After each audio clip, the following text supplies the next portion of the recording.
Bismillah ve salatu ve selamu ala Resulillah ve ala alihi ve sahbihi ve men vala. Celaleddin Suyuti rahmetullahi aleyhinin Halifeler Tarihi namlı kitabında biz Abbasilarniki 50. halifesi El-Qaim bi emrillah degan halifeniki hayatı bilan tanışıp chiqamiz. Endi bu halifelarniki laqamlari burunqi laqamlarga bular o'zini selishtirib, ko'n oti-bobolarining laqamlarini qaytlab bular ishlatyapti. Undaqda bu ya 2. yoki 3. Qaim bi emrillah bo'lishi mumkin. Bu zat 854 yilda Nijerya 859 yilgacha xalifelik hakimiyeti beshida o'ltirgan. İsmi Hamza. Mutavekkilniki ballardan. Çünkü mutavekkilniki nayati ko'p ballarniki bo'lganligini tarixda boshqa darslarda deyilgan. Kunyasi Abul Baqa. Oksi o'lib ketgandan keyin bu odam xalifa bo'lgan. Lekin oksi bu odamga bo'lsin yoki boshqalarga valiahd qilib bekitgan emas. O'zini aytdi mardona, o'zi keskin odam bo'lib, biroz vaqt mush xilofatniki hayvitini qaytadan tiklagan odam bu. Uning ustiga boshqa ufqlarga o'xshamaydigan bir aloyidligi bu odamniki. Nəhayət qattiq qo'l, chin ishlarda. Bu odamniki zamonida Misrning sultonlaridan Zohir Chaqmoq bu o'lib ketgan. 857 yilning boshlari bu vaqa. O'g'li Osmonni sulton qilib buni Mansur deb laqamlagan.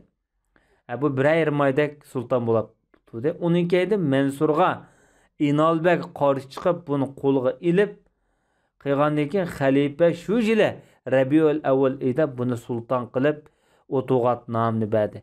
Buni Sultan Ashraf degan laqam bilan atadi. Keyin xalifa bilan Ashraf Beg'ninki orasida biroz surkilishlar bo'ldi. Buning sababi hamda askarlar Ashraf Beg'ga biroz qarshi chiqqan yoki moyil bo'lmagan taraflar bor. Darhollam ishni o'ngshab mush xalifa sulton bo'lganmisan deganmi? Darhol bu odamni xilofatdan yiqitib tashlab bu 859 yili Jumat idi bo'lgan vaqa. Xalifani Iskandariyaga polidi. O'lib ketgan qadar shu yerda qamab tutdi-da. Ta 863 yilga qadar, ya'ni shu vaqtida 70 yosh atrofida edi bu odam. Oksi Musta'in billah'niki nimasida qabrsiniki yeniga dafn qilingan. Acayip ish deydi Jaloliddin Suyuti. Bu ikki oqi ufqa tuqqanlar xilofatdan ham g'ulab tushirilgan, har biri Iskandariyada qamalgan. Shundaqlab bir o'ringa dafn qilingan deb sifatlagan. Endi bu odamniki zamonida o'lib ketgan mashhur shaxslardan dadam deydi Jaloliddin Suyuti. Bu kishiniki endi Jaloliddin Suyuti'niki dadasining ismi Abu Bakr ibn Muhammad ibn Sabiq al-Khuzayri as-Suyuti deymiz. Abu Bakr Kamoliddin nomi bilan mashhur. 804 yilda tug'ilgan Misrda. 855 yili 51 yoshda o'lib ketgan. Bu buyuk alloma o'zi Shafiy mazhabining donliq faqihlardan, usulshunos, nahvshunos ham balog'at ilmida mashhur, turli ilmlarda yetilgan buyuk bir alloma. Dastlabda Misrniki Asud o'lkasida shu yerda yashab, shu yerda qozi bo'lib, keyin Qohiraga yenib kelgan. Qohiraga kelgandan keyin Qohiraniki donliq ulamolarda dars o'qigan. Shundaqlar bularning ijozati orqali bu odamni Qohirada dars o'rgatgan.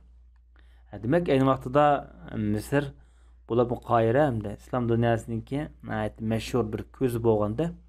Chunki bu yerga yig'ildigan ulamolar Mag'ribda patmagan, Andalusda patmagan ulamolar hammasi shu yerga kelib yerlashgan. Undan boshqa mamlukiylarniki shu diniy zotlarga, diniy ulamolarga bergan bularniki keng ko'lamlik erkinligi va yiziqchilik diniy jihatga mukammal bir baslashish ulamolarning shu yerga to'planishiga sabab bo'lgan. Bu kishi Ibn Hajar Asqaloniyda hadis ilmi o'qolliq qayd qilingan. Sahih Muslimni shu odamning oldida o'tirib tanishayotgan bu odam. Undan boshqa nurg'un ulamolarda o'qigan. Biz oldingi dars dedik, podshohning xalifaniki valiahdligini mush odam o'zi yetib bergan deb. Bu edebiyat babıda, yazıqçılık babıda bir möcüze öz devirdeki bu adam. Ondan başka ait din diyanetlik, nefsine ait güçlük adamda. Köpünçe ait yalğız, yiganlıkni yaxşı gördü. Kur'an'ın ait köp okuyduğun hatta her cüme bir kıtım Kur'an'ı hatmi kılıp tüketetti. Dep tarih kitaplarda bu mezmunlar hatırlangan. Ondan başka bu adam şu miras ilmi deymiz, mantık ilmi deymiz. Bu ilimlerde mi bu adam şu Kahire'nin şu devirdik ulamalarını okup bundan bir xili yetuk makamlarga urlar çıkan. Bu Mekke'nin qaziligini qilib bersa bu adam şu vaqtida rad qilgandan amalga taz ahmet vermedigan deyishki bo'ladi. Ya'ni o'zining taqvoligini nishoni bo'lish kerak bu. Lekin bir qism ulamolar bu odamni bu ustadlarınca bilgili bo'lmaydi, to'g'ri vaqtini bilgili bo'lmaydi. O'zining bog'lisi Jaloliddin Suyuti buni bek uchirib etgan. O'zini ayt ahmaqroq, o'zidan bekroq ta'jiblangan odam edi. Millet umum cəhətdə etiqa vaqtida yaxşı xəlifələrə yaqın turadi degəndə gaplarni qilgan. Bu ulamolar degan bo'lgan ekan, tangtushlariniki orasida xilma-xil baholar bo'ladi. Shunlashqa ko'pincha bu tangtushlari bergan baholar yaxshi, ijobiy chiqishi tuvan. Chunki tangtush odamlar bir-birida bir xil yoki hasadning ta'siridan yoki bo'lmasa ichida bir amaliyotda desam qanday bo'lar yoki haqiqatni desam qanday bo'lar, men cho'kib qolamanmi deydigan shaytoniy tuyg'u bilan haqiqiy to'g'ri bahoni berishi tuvan. Ya to'g'ri bahoni yo'shirdi. Buning eng fazillari sukut tuturdi.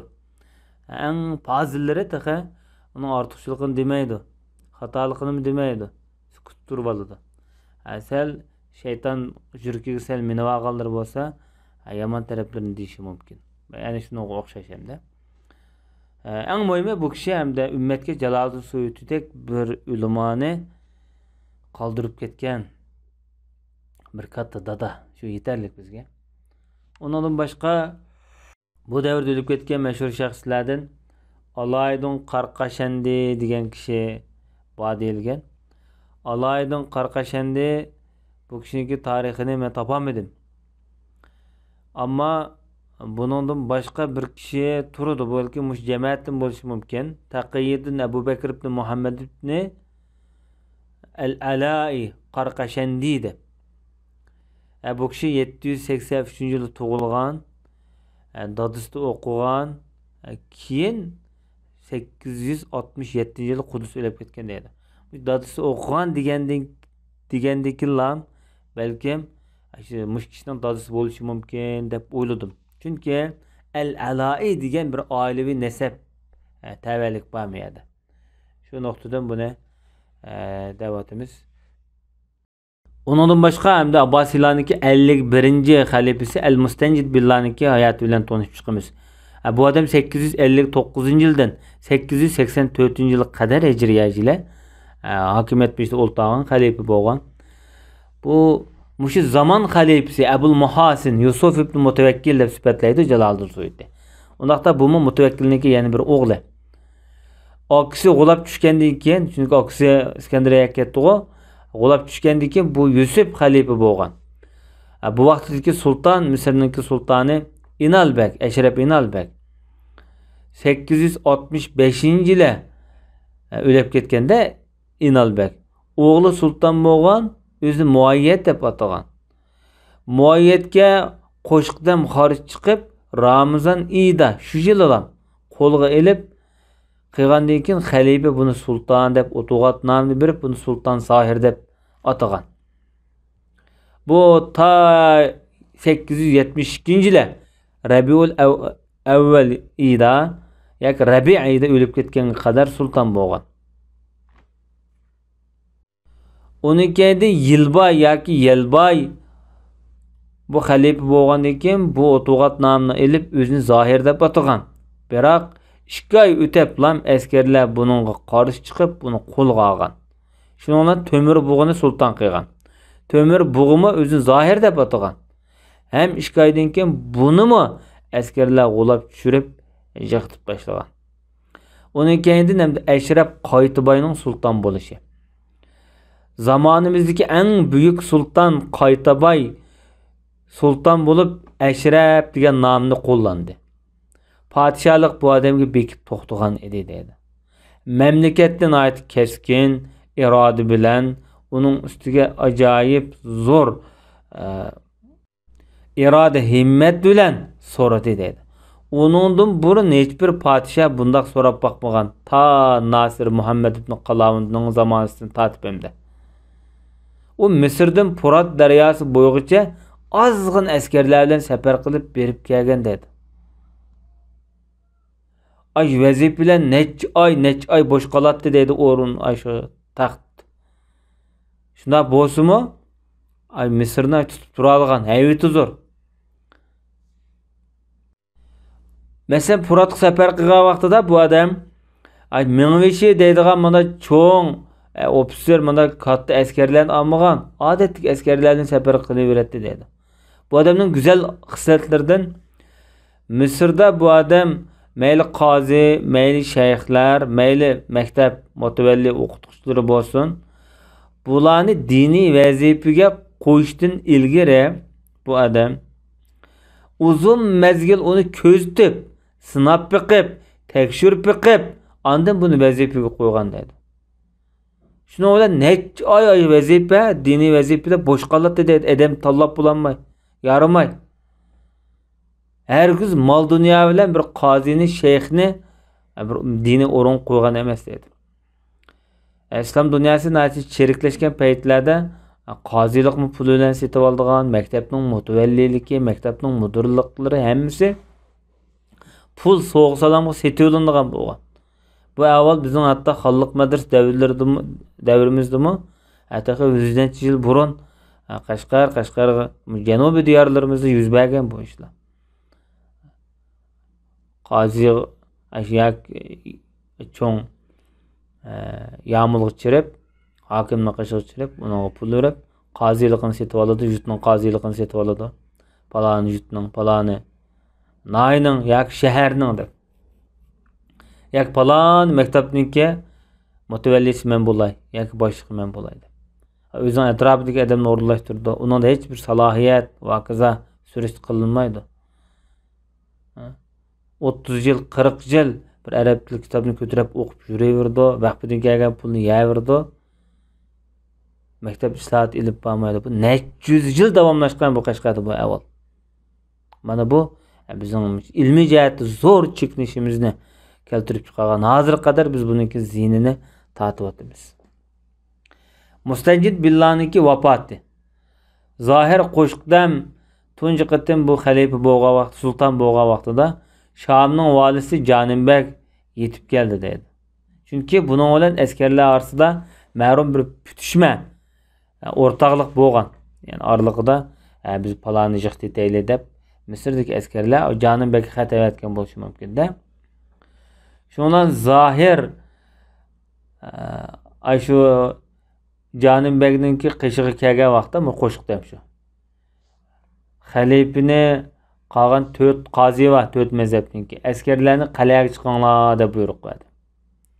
Shamning valisini qaytib ketish haqida odam avatdi dedi. Ma'lum bir shart bo'yicha kelishib bu vali qaytib ketgan deyildi. Qozilar askarlarmi hammasi uylariga qaytdi. Xalifa qal'ada bir muddat, bir mezgil turib qoldi shu yerda. Chunki zohir odatdagi o'zining sarayga uyga qaytishga imkon bermadi xalifaninki. 884-yili Muharram oyining 14 shanba kuni o'lib ketganga qadar bu odam shu qal'ada yashadi.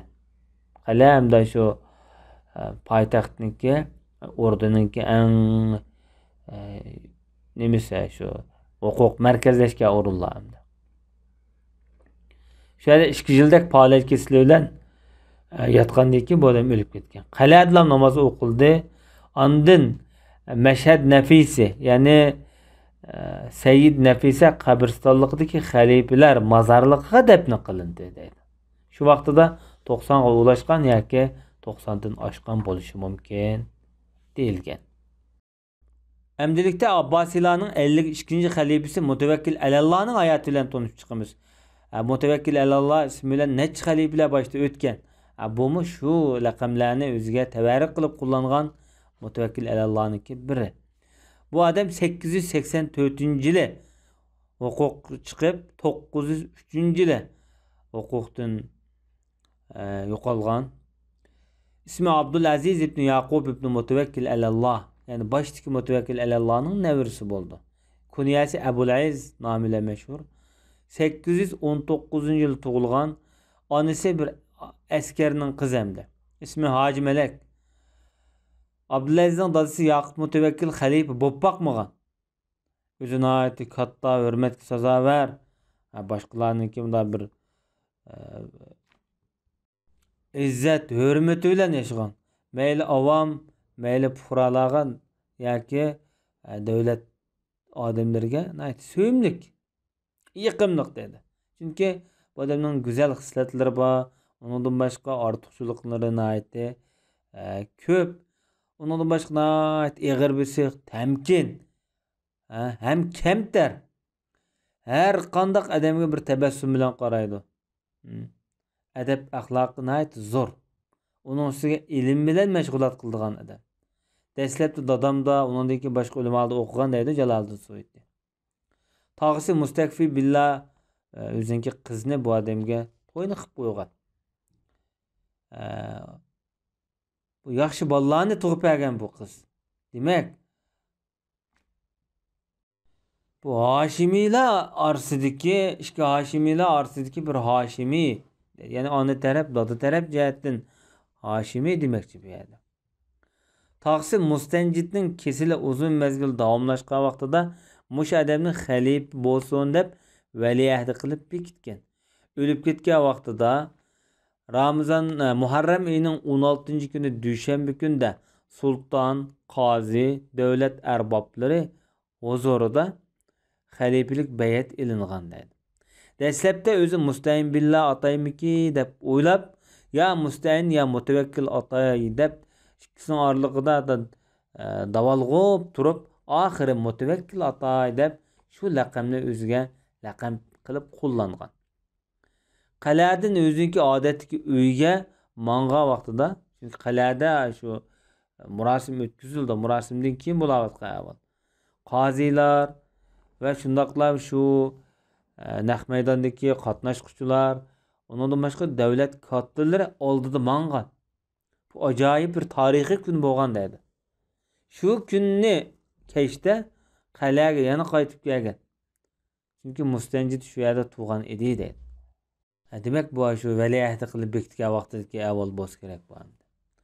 Mushi yilning o'zida Sultan Malkul Ashraf, Sultan Qaytaboy Hijozga haj qilish niyati bilan safar qildi.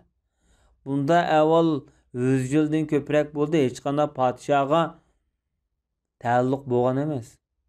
Avval Payg'ambar sollallohu alayhi vasallamniki Madina shahrini ziyorat qilib 6000 dinar pulni va taqdim etdi. Ondan Makka kelib 5000 dinar pulni taqdim etdi. 5000 misqal oltin degan gap.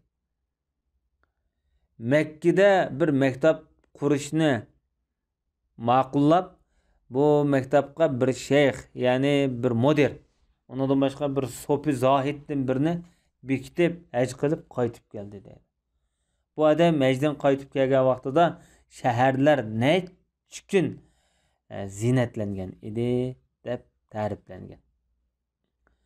Endi Misr askarlariningki mag'lubiyati, Davodarning o'limi. Davodarning qanday odam ekanligini biz boshda deb bo'lgan.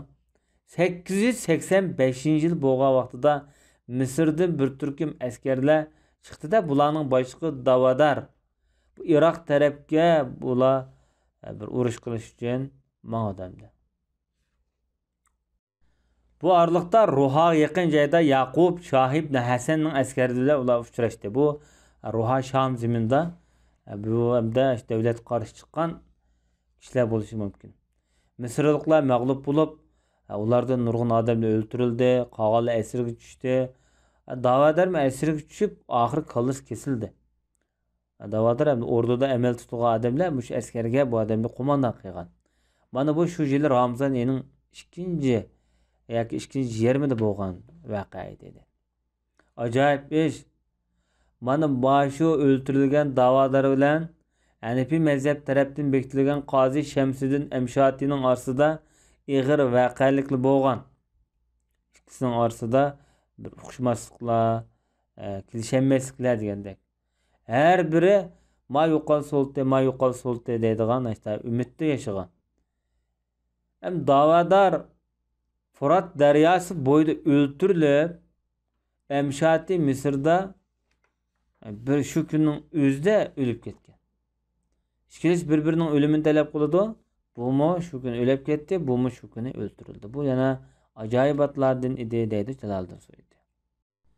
Hijriya 886-yil bo'lgan vaqtida Misrda yakshanba kuni asrdan keyin qattiq bir yer tavrash yuz berdi deydi. Bu Muharram oyining 17-ga to'g'ri keladi. Bu yer tavrashdan yerlar, tog'lar, binolar gumba bo'lib bir to'lqin asillab ketdi deydi.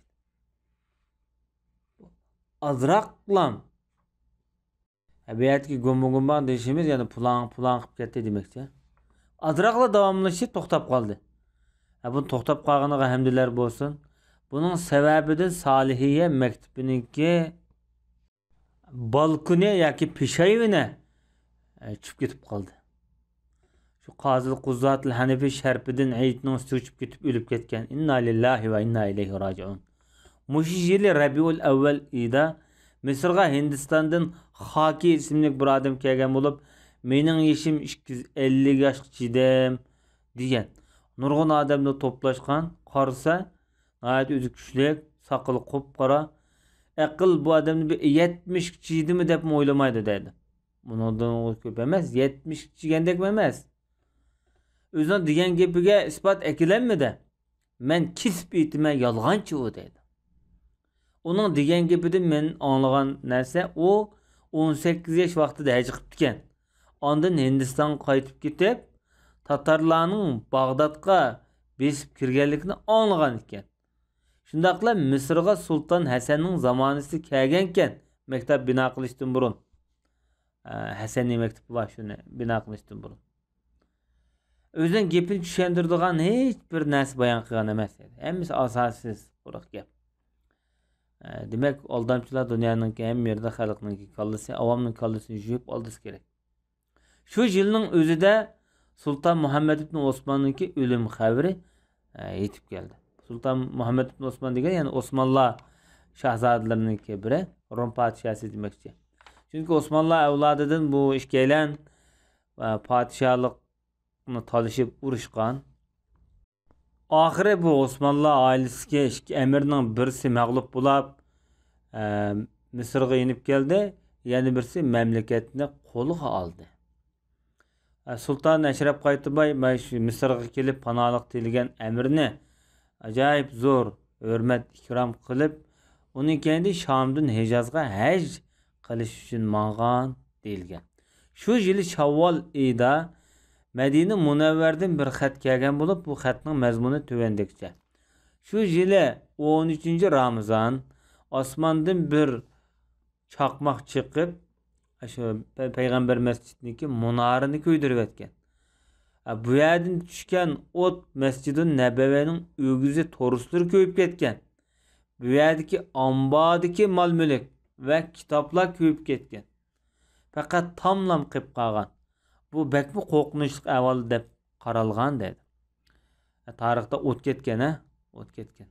Bir necha qatim o't ketgan. Sulton Qaytibay davridagi o't ketish nayt ig'ir. Hozirgi Masjid Nabiyniki munolarniki silinishi mush Qaytibay davrida silingan. Asosiymiş mamluk davrlarda. O't ketgandan keyin qaytadan o'g'lini hammasini mush Sulton Qaytibay va bundan keyingi Qaytibaydan keyingi mamluklar sog'gan. Adama nemening payg'ambar masjidiniki ba'zi yerlarini keyingi Osmonlar o'zgartish qilgan. Demak, hozirgi payg'ambar masjididagi kona qurilish boya hem memluklar binokorligi va Osmonlar binokorligidan tarkib topgan ikki qurilishninki siymasi bu hamda. Mutawakkil 903-yili Muharram oyi chiqishiga chorshanba kuni o'lib ketgan bo'lib, xalifalikni o'g'li Yaqubga valiahd qilib topshirgan. Buni Mustamsik billah deb atagan. Ondan keyin endi biz necha xalifa keldi ekanmidi biz uqmaymiz. Endi Mustamsikdan keyin asosan buni Osmonlar egallab ketgan. Chunki 903-yil Mutawakkil o'lib ketgan bo'lsa, 913-yillari bo'lsa kerak. Ya'ni shu Mustamsik billahning zamonlarida Osmonlar sultonidan Salimxon Misrga bostirib kelib, avval Suriya, Sham ordularini elib, keyin Misrni elib, xilofatni bekor qilgan, Mamluklar sultonligini bu odam yo'q deb aytgan. Xo'sh, hamda Jaloliddin Suyuti rahmatullohi alayhining xalifalar tarixi munosabatlik bu xalifalarniki tarjimali asosan tugab bo'ldi. Buni ta payg'ambar sallallohu alayhi vasallamdan boshlagan bo'lib Abu Bakrdan 4 xulafoi Rashidillar davri, uning keyin Umaviylar davri, uning keyin hamda Abbosiylarning Bag'dod davri, uning keyin Abbosiylarning Misr davri bilan bu kitobni oyoqlashtirib, tarixdagi xalifalarniki tarjimali mushunchilik bu odam yezib qoldi o'g'an. Xo'sh, endi bu kitobni yezishda asosli tayangan manbalar tuvandikcha. İmam Jaloliddin Suyuti rahmatullohi alayhi shunday deydi, bu tarixni yezish jarayonida ko'pincha men hodisalarga qarata Imom Zahabi rahmatullohi alayhining Tarixul Islom nomli kitobiga tayanib yezib chiqdim. Ta Hijriyaning 700-yil qadar bo'lgan voqealikni shu kitobdan oldim dedi. Uning keyin İbn Kasirning Al-Bidaya ve Nihoya nomli kitobidan foydalangan bo'lib, 738-yil qadar bo'lgan voqealikni shu kitobdan oldim dedi. Uning keyin Masalik va uning oxir davomini ta 773-yil qadar bo'lgan voqealikni Masalik, Zeylul Masalik qatorli kitoblardan foydalandim. Onundan başqa 850-yil qadar bo'lgan voqealikni İbn Hajar Asqalani rahmatullohi alayhining İmbaul Ghamar nomli tarixiy kitobidan foydalanib yozib chiqdim.